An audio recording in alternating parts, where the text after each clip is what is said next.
Howdy there folks, this is Lapidary Dave, and before I get started, I just want to say that a few things that I'm going to be showing and talking about in this video can be very dangerous.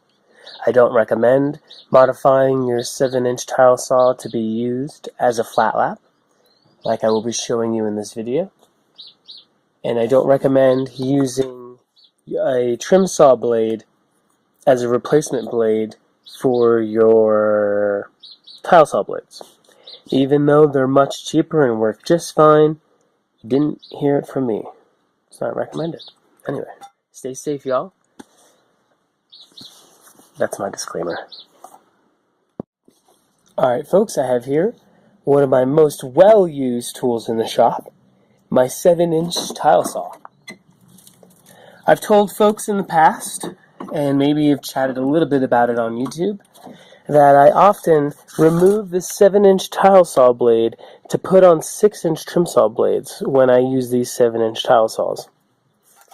Not only are these trim saw blades about 5 times cheaper, but I feel like they're a little bit better for cutting smaller gemstones than these thicker tile saw blades. I'm sorry I don't have a loose tile saw blade to show you, but I do have one on this machine here. It's actually stuck and I can't remove it. This is a tile saw that I'm in the middle of modding. So the trim saw blade on the tile saw is not that big of a deal, not that impressive. I have to do things differently.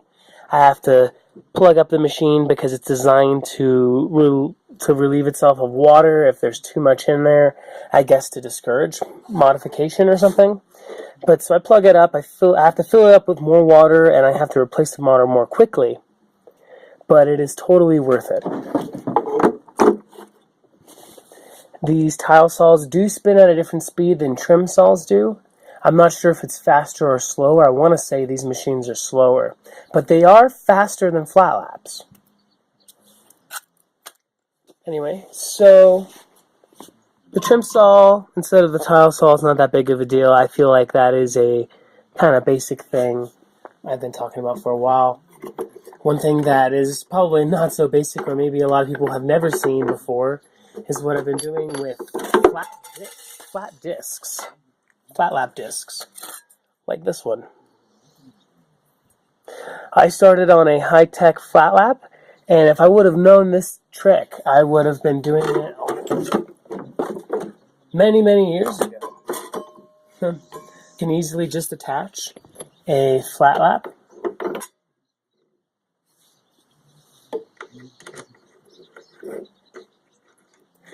I just attach a flat lap to my tile saw. And there you go.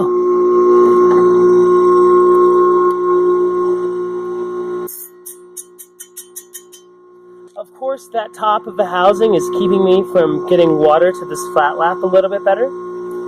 But I could rig up a hose through where I plugged it.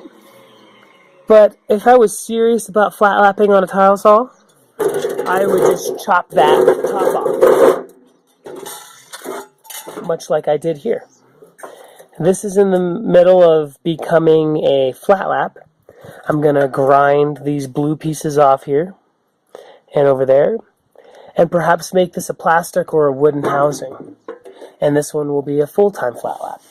And the way I do watering is I use my 2.5 gallon drinking water container, as many of you folks may know, and I just drip directly onto the flat lap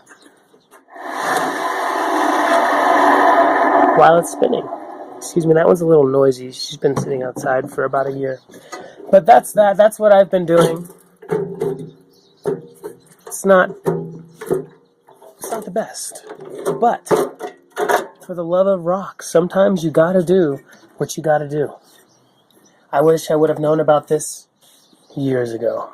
It would have saved me a lot of grief, and I would have been working harder with what I had.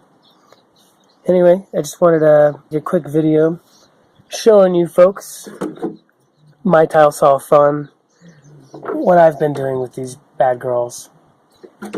I haven't done this with any other size besides 7-inch tile saws. These tend to be designed the same. I don't really know how drop saw tile saws work, and if you can attach trim saw blades to them like you can easily to these 7-inch machines. But I say it's worth a shot. Anyway, just a quick little video. I hope this helps somebody.